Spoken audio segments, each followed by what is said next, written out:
Have a sweep in both the NHL and NBA. Panthers win last night. They're up 3-0 against the Oilers, and the Celtics obviously up 3-0 against the Mavs. Smalls' Indiana Fever get a win last night. Let's go, finally. But there was a lot of conversation all throughout the day about the Indiana Fever's best player, or star player, I should say, in Caitlin Clark, maybe their best player as well. As Jim Trotter, longtime reporter, was there asking a couple of questions, and Clark answered in practice yesterday about not focus on people using her as an example in culture conversations. It seems no matter what you do or what is done to you, it becomes a topic nationally, and a lot of times it becomes divisive. I wonder from your standpoint how you feel about people using your name in whatever culture wars or whatever wars they're fighting. How do you feel about that? It's not something I can control, so, I don't put too much thought and time into thinking about things like that, and to be honest, I don't see a lot of it. Like I've said, basketball's my job. Everything on the outside, I can't control that, so I'm not going to spend time thinking about that. People can talk about what they want to talk about, create conversations about, whatever it is, but I think for myself, I'm just here to play basketball. I'm here to have fun. I'm trying to help our team win. So you hear the balls bouncing there. That was in shoot-around yesterday. She was also asked whether or not she was bothered that folks would attempt to weaponize her name.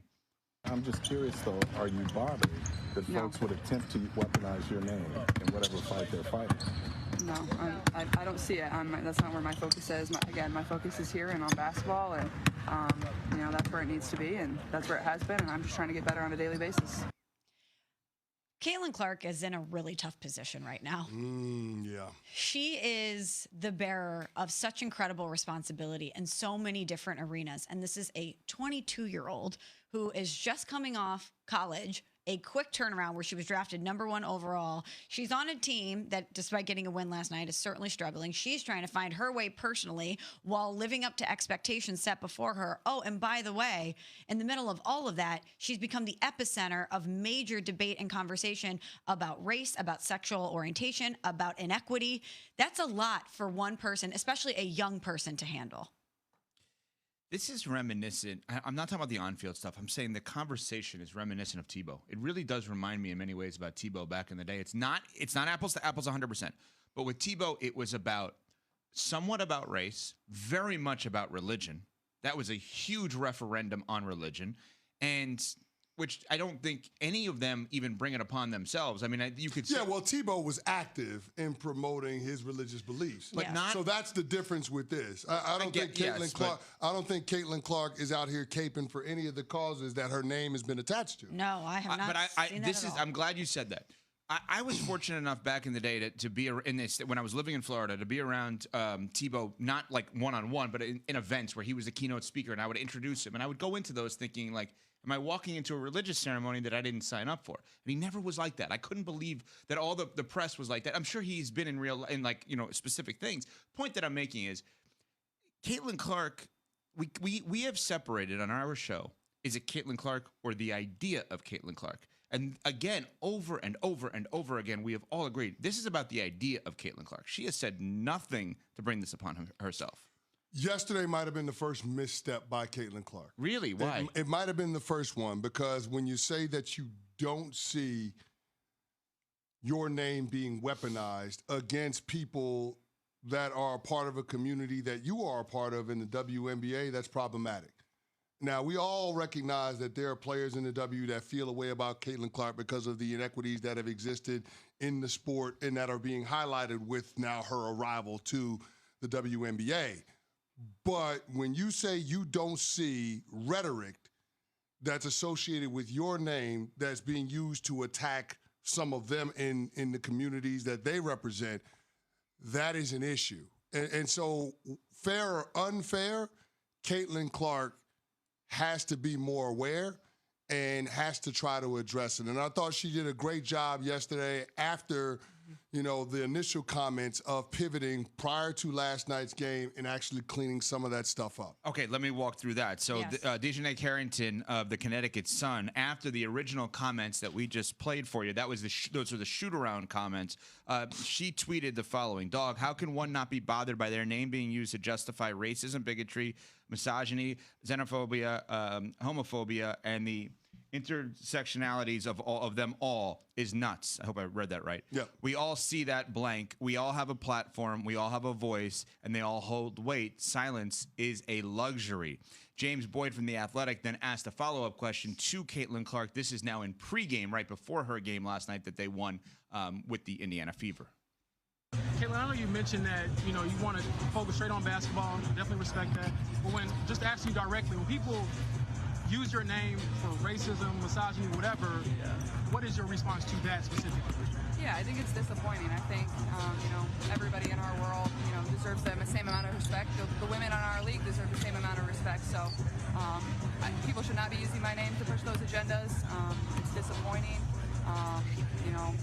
It's not acceptable. But yeah, I mean, this league is a league I grew up admiring and wanting to be a part of. Like, some of the women in this league were my biggest idols and role models growing up and helped me want to achieve this moment right here that I get to play in every single night. So just treating every single woman in this league with the same amount of respect, I think is just a basic human thing that everybody should do. Like, just be a kind person and treat them, how you would want to be treated. And I think it's, very simple.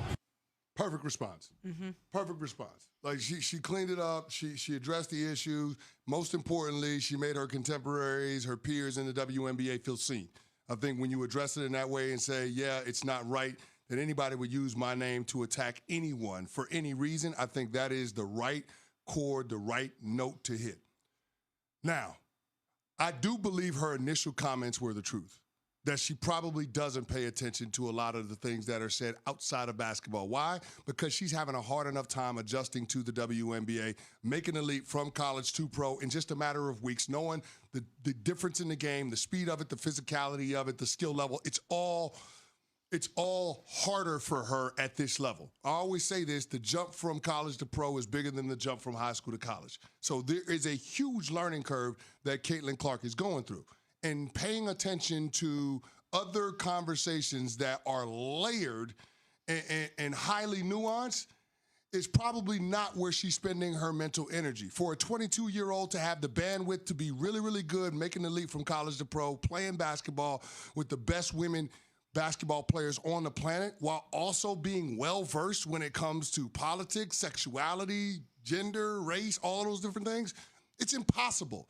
So I do believe that her initial comments to Jim Trotter were the truth, but it also was a little bit tone deaf, and it does illuminate the privilege that Caitlin Clark has when it comes to certain things that have been hot button topics surrounding the WNBA. Absolutely, which is why I was glad that she made it a point when asked again to give a more direct and pointed response to separate herself from the way that her name is being used. Because in her initial comments that she can't control that, she's right. She can only control what comes out of her mouth, which is why I was really happy that when asked about it again, she was definitely more direct in saying that my peers shouldn't have to deal with this. People need to be treated with respect, etc. I thought that she did a really good job in the follow-up.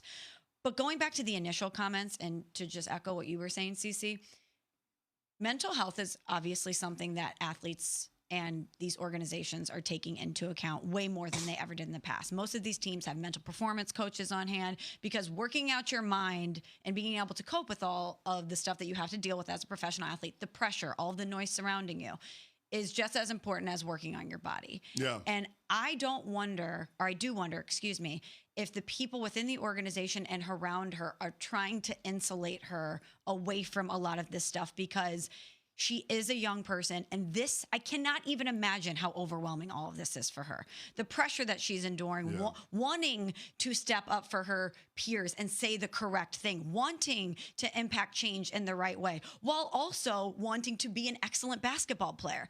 I don't know how you're able to compartmentalize all of that stuff at once without it being so overwhelming for you that that takes hold. So if I was someone that was around her, I would try to simplify it for her as much as possible. And I'm not giving her a pass and saying that she should not engage in these conversations.